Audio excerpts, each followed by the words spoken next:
chapter 2, in which we will study gradient or grad of a scalar, divergence of vector, curl of vector, Stokes theorem and Gauss theorem. हमने पहले lecture में vector का introduction दिया था. अब हम gradient, divergence, curl क्या होते हैं, ये कैसे कैलकुलेट करते हैं, इनका फिजिकल सिग्निफिकेंस क्या है, ये हम लोग पढ़ेंगे. Gradient, divergence and curl. Del operator पहले हमें देखना पड़ेगा. This is del operator, vector quantity है, इसके ऊपर हम वेक्टर का साइन भी बनाते हैं और कुछ बुक्स में ये हमें बोल्ड होके भी दिखता है. तो डेल ऑपरेटर है del over del x Y plus del over del Y जे plus del over del Z K. इनके ऊपर आप कैप बनाएंगे, आई जे के कैप. तो ये हमारा वेक्टर क्वांटिटी है. जब डेल ऑपरेटर को उल्टे ट्रायंगल की फॉर्म में बनाते हैं, कई बार स्टूडेंट इसको ट्रायंगल बना देते हैं, जो गलत होगा. हम इसको उल्टा ट्रायंगल बनाना और उसके ऊपर एक वेक्टर का साइन. डेल ऑपरेटर को जब हम किसी स्केलर के ऊपर ऑपरेट कराते हैं तो एक वेक्टर क्वांटिटी मिलती है और उसको हम बोलते हैं gradient. When del operates on a scalar function, it gives vector quantity and it is known as gradient of scalar function. जब हम इस डेल ऑपरेटर को वेक्टर के ऊपर ऑपरेट कराते हैं, वेक्टर के साथ ऑपरेट कराते हैं, तो उसको हम डाइवर्जेंस बोलते हैं और जो रिजल्टेंट मिलता है वो हमें स्केलर क्वांटिटी मिलता है. जब हम डेल ऑपरेटर को, इसको ऑपरेटर बोलते हैं, डेल ऑपरेटर को हम किसी वेक्टर के साथ क्रॉस प्रोडक्ट कराते हैं तो उसको हम कर्ल बोलते हैं, कर्ल ऑफ वेक्टर. और उसको हम, जो रिजल्टेंट आएगा वो हमारा वेक्टर क्वांटिटी आएगा. और डेल डॉट डेल कराएंगे तो वो डेल स्क्वायर आएगा. इसको हम लाप्लासियन ऑपरेटर भी बोलते हैं वेक्टर के ऊपर. तो एक एक करके हम तीनों का फिजिकल सिग्निफिकेंस कैसे कैलकुलेट करते हैं देखते हैं. तो सबसे पहले हम ग्रेडियंट की बात करते हैं. Gradient of scalar. Suppose T1 is a temperature at P point. P point हमारा ये है. And T2 is a temperature at P2 point. P2 point है हमारा किस पोजीशन पे, x plus d x, Y plus d y, z plus d z. तो P1 से P2 के बीच में जो टेम्परेचर का चेंज हो रहा है, टेम्परेचर स्केलर क्वांटिटी है और P1 पॉइंट से P2 पॉइंट में टेम्परेचर का चेंज हो रहा है. तो इस चेंज को हम कैसे कैलकुलेट करते हैं, तो जो रिजल्टेंट आएगा उसको हम ग्रेडियंट कहेंगे. तो चेंज हम कैसे कैलकुलेट कर रहे हैं, the gradient of scalar function temperature can be understood. तो चेंज हम कैलकुलेट कर रहे हैं P1 पॉइंट से P2 पॉइंट पे. The gradient of a scalar function, say temperature T, is a vector whose magnitude is maximum rate of change of the function at point of gradient, which is pointed in the direction of the maximum rate of change. In rectangular coordinates, the gradient of scalar function is, अब हम इसको कैसे लिखेंगे, या तो ऐसे लिखेंगे grade, ठीक है, स्पेलिंग में लिखेंगे ग्रेड टी, और हम इसको ऐसे भी लिख सकते हैं डेल टी. बीच में डॉट नहीं आएगा क्योंकि जो हमारा टी है वो हमारा स्केलर फंक्शन है, या क्रॉस भी नहीं आएगा. Simple del T equal to, इसको कैसे नोटेशन में लिखेंगे, डेल ओवर डेल एक्स आई plus del over del Y जे plus del over del Z K. और जो भी हमारा टी टेम्परेचर गिवन होगा फंक्शन एक्स वाई की टर्म्स में वो लिख देंगे. अब एक हम एग्जाम्पल करके दिख लेते हैं कि कैसे हम ग्रेडियंट को कैलकुलेट करते हैं. तो gradient of scalar function, suppose V हमारा स्केलर फंक्शन है एक्स वाई जेड. सिंपल, हमने एक बहुत सिंपल सा फंक्शन लिया एक्स वाई जेड. आप इसको कुछ भी ले सकते हो, x square y square z square, x y square plus z square, any scalar function. बस उसमें हमारी डायरेक्शन इंक्लूड नहीं होनी चाहिए. डायरेक्शन इंक्लूड करके वेक्टर क्वांटिटी हो जाएगा हमारा. तो कोई भी स्केलर फंक्शन ले लिया हमने, suppose V equal to x y z. हमें इस स्केलर फंक्शन का ग्रेडियंट कैलकुलेट करना है. तो कैसे करेंगे, ग्रेड वी और del we.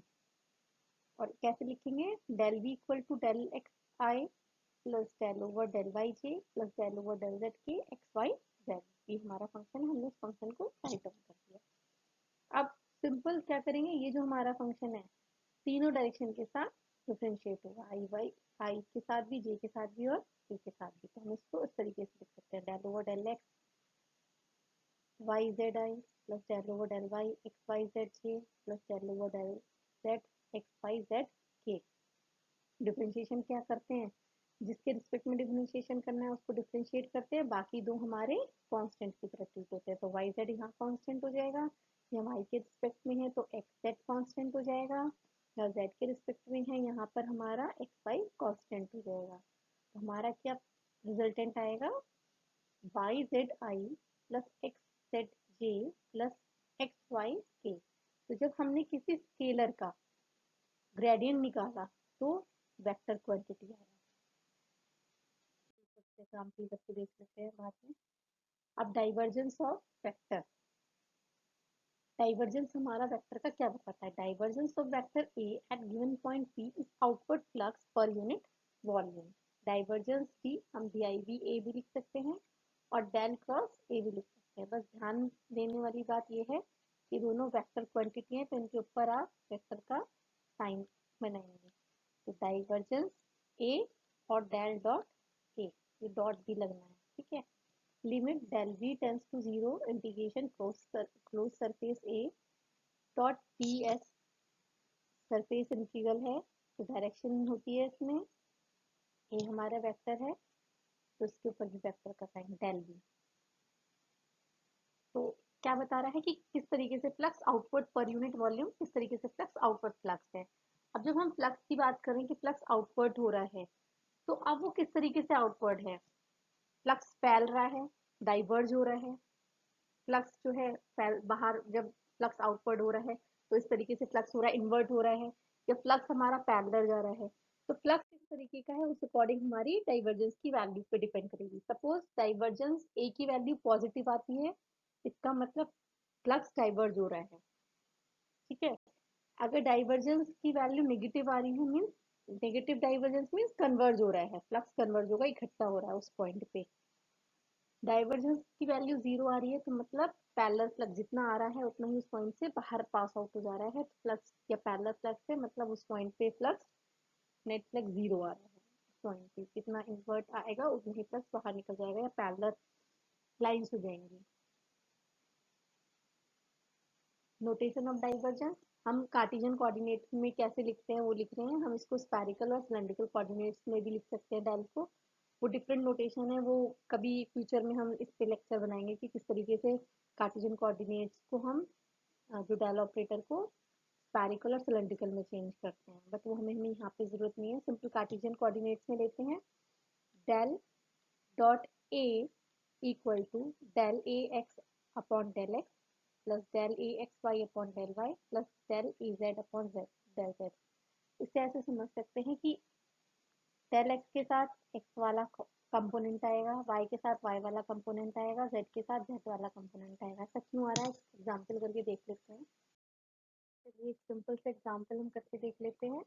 What is the divergence of vector field at point 1 2 3, और फील्ड है हमारा f equal to 3x² i plus 5xy square j plus xyz cube k।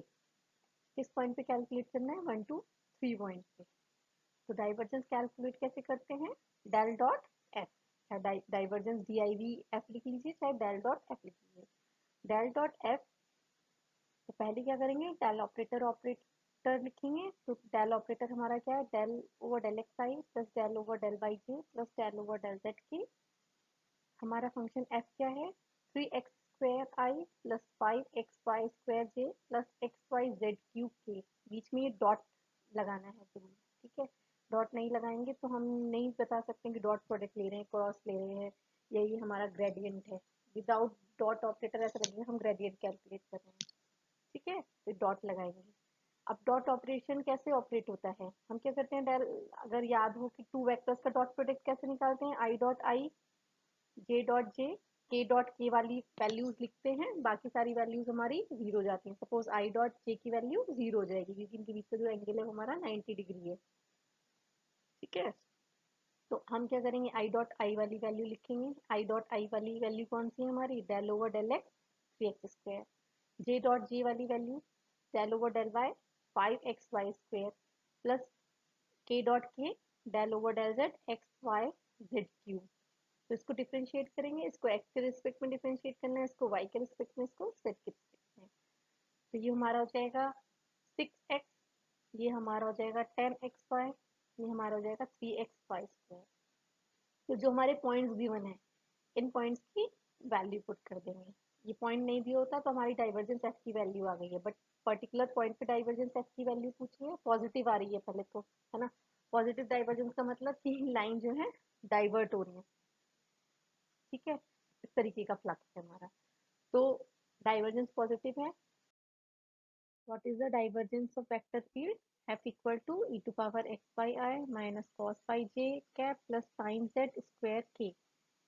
हमें इसका डाइवर्जेंस कैलकुलेट करना है, तो डाइवर्जेंस कैलकुलेट करेंगे तो क्या लिखेंगे, डेल डॉट एफ, और डेल डॉट एफ लिखेंगे, फिर हम क्या करेंगे, डॉट प्रोडक्ट्स लेंगे डेल ऑपरेटर का और एफ का। तो अगर हम देखें आई डॉट आई की वैल्यू लिखनी है तो del over del X E to power X I minus del over del Y होगा, del over del Y cos phi plus del over del Z sine Z square, I dot I J dot J K dot के वाली terms आएंगी, बाकी सारी हमारी terms zero हो जाएंगी। Solve करिएगा नोटबुक पे तभी आप कर पाएंगे। तो जब हम डिफ्रेंशिएट करेंगे तो देखेंगे ये वाला डिफ्रेंशिएशन एक्स के रिस्पेक्ट में होना है, ये हमारा वाई के में होना है, और ये हमारा जेड के में होना है। तो जब हम इसका डिफ्रेंशिएशन करेंगे तो हमारा आएगा y e to power x y, तो y e to power x y, A B C option.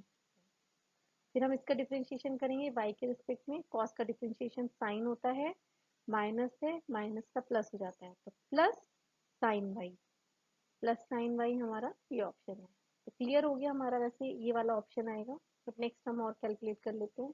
तो साइन जेड स्क्वायर का डिफरेंशिएशन जेड के रिस्पेक्ट में करेंगे तो ये आएगा 2 साइन जेड कॉस वाई। तो option D is the correct option. Now अब हम पढ़ते हैं कि कर्ल ऑफ वेक्टर क्या होता है। Curl of vector field is concerned with rotation of a vector field. Rotation can be used to measure the uniformity of field.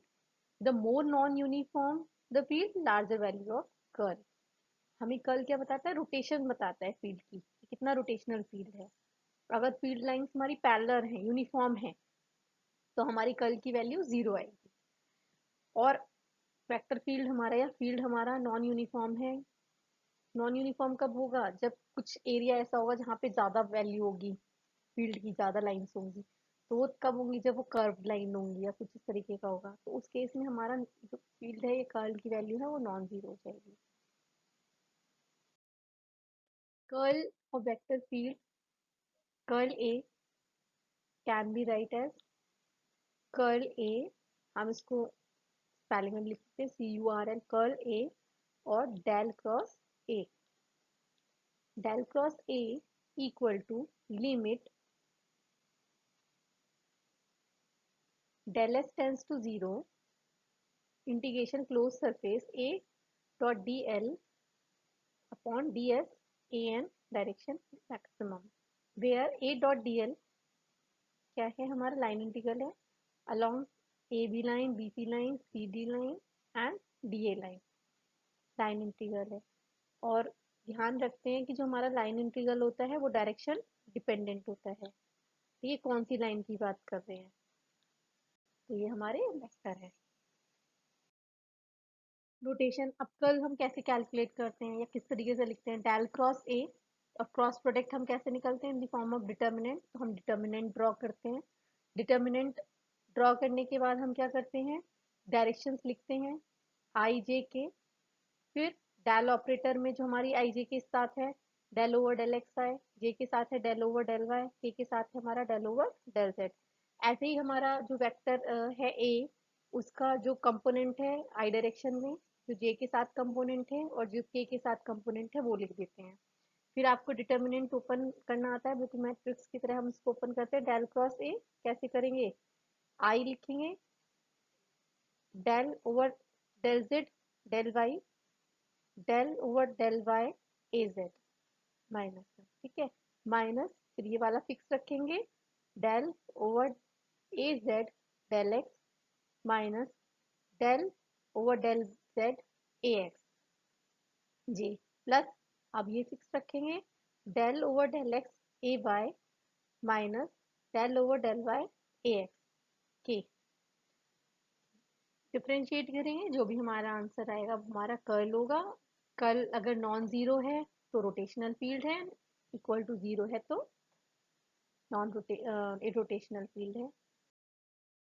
तो हमने एक एग्जाम्पल लिख के देखेंगे सॉल्व करके। Curl of vector field F equal to x y z equal to x square i plus 2z j cap minus y k cap, इसको calculate करना है कर्ल की वैल्यू। तो कर्ल एफ मतलब del cross F, i j k लिखेंगे determinant में, del over del x, del over del Y, del over del z, फिर i j के कंपोनेंट लिखेंगे। आई का कंपोनेंट है एक्स स्क्वायर, जे का कंपोनेंट है 2z और के का कंपोनेंट है माइनस वाई।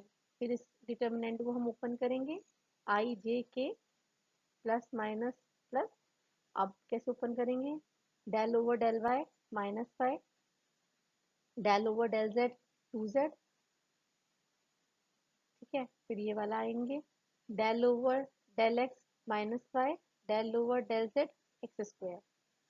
फिर के वाला वैल्यू कैलकुलेट करेंगे, del over del x 2z, del over del y x square.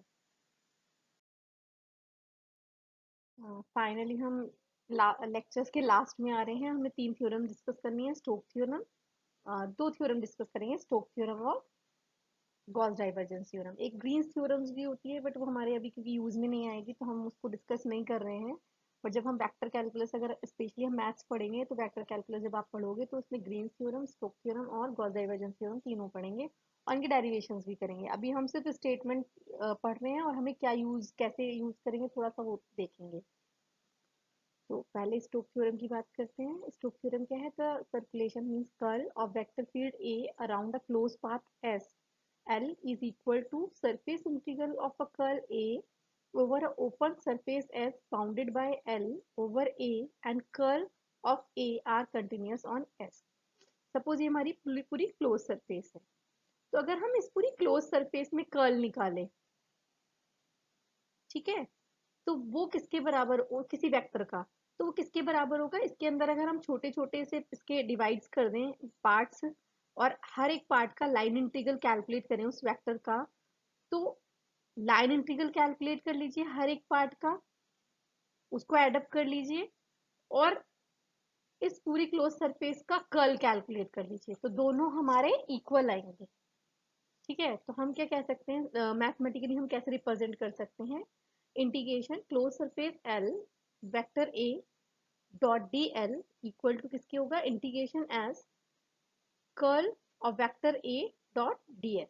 तो मीन्स ये है कि किसी वेक्टर का अगर हमें किसी सरफेस में कर्ल दिया है तो हम उसको लाइन इंटीग्रल लिख सकते हैं, लाइन इंटीग्रल के टर्म्स में लिख सकते हैं, और अगर लाइन इंटीग्रल दिया है किसी वेक्टर का तो हम उसको सरफेस इंटीग्रल की टर्म्स में कर्ल की फॉर्म में वेक्टर को लिख सकते हैं। ये हमारा स्टोक थ्योरम है। या सिंपली हम ये कह सकते हैं line integral can be change of, line integral of any vector can be change into surface integral of that vector in terms of curve. Gauss divergence theorem, divergence है means divergence इसमें आ रहा होगा। इस state that total flux outward a vector A at a closed surface S is same as volume integral of divergence A। अगर किसी vector के surface integral calculate करें volume के अंदर क्लोज सरफेस में, तो वो उसके डाइवर्जेंस के बराबर होगा अगर हम उसके वॉल्यूम में वो कैलकुलेट करें। ये हमारा है, अगर इसके वॉल्यूम में हम डाइवर्जेंस कैलकुलेट करें तो पर्टिकुलर अगर इस सरफेस की बात करें, इस सरफेस से अगर हम ए डॉट ये निकालें कि कितना वेक्टर क्लोज सरफेस से पास हो रहा है, आउटवर्ड फ्लक्स हो रहा है, तो किसके बराबर होगा, हम इस पूरे वॉल्यूम में डाइवर्जेंस कैलकुलेट करें उसके बराबर। तो सिंपल वर्ड में हम कह सकते हैं कि surface integral of vector A can be change into volume integral of vector A in terms of divergence. MCQs है थोड़ी सी। Divergence and curl of vector field are scalar and scalar, scalar and vector, vector and scalar, vector and scalar. अगर किसी vector का divergence calculate करते हैं वो हमारा स्केलर आता है, किसी वेक्टर का अगर हम कैलकुलेट करते हैं तो वेक्टर आता है। तो option B is the correct option. Second है a vector field which has vanishing divergence is called, अगर किसी वेक्टर का डाइवर्जेंस जीरो हो रहा है तो उसको हम solenoidal field, rotational field, hemispherical field और इरोटेशनल फील्ड। तो रोटेशनल और रिरोटेशनल तो कर्ल से रिलेटेड है, डाइवर्जेंस से हमारा रिलेटेड है सोलिनॉइडल। सोलिनॉइडल मीन्स पाइप की तरह हमारा सोलिनॉइडल फील्ड मीन्स पैरेलल लाइंस। ठीक है, अगर डाइवर्जेंस जीरो है तो फील्ड हमारी लाइंस है या फ्लक्स है वो हमारा जितना आ रहा है उतना ही आउटवर्ड है, या लाइंस कह लीजिए पैरेलल है किसी पॉइंट पे, तो सोलिनॉइडल field. A vector field which vanishing curl is equal to a rotational solenoidal rotational cycloidal। Curl अगर किसी वेक्टर का जीरो है तो उसको हम कोई रोटेशनल फील्ड बोलते हैं कि वो फील्ड हमारी रोटेशनल फील्ड नहीं है। सोलिनॉइडल डाइवर्जेंस जीरो होना चाहिए, रोटेशनल फील्ड में कर्ल की value not equal to zero होती है। तो option A is the correct option. So here we end the vector in this lecture. In next lecture we discuss basics of Newton's law।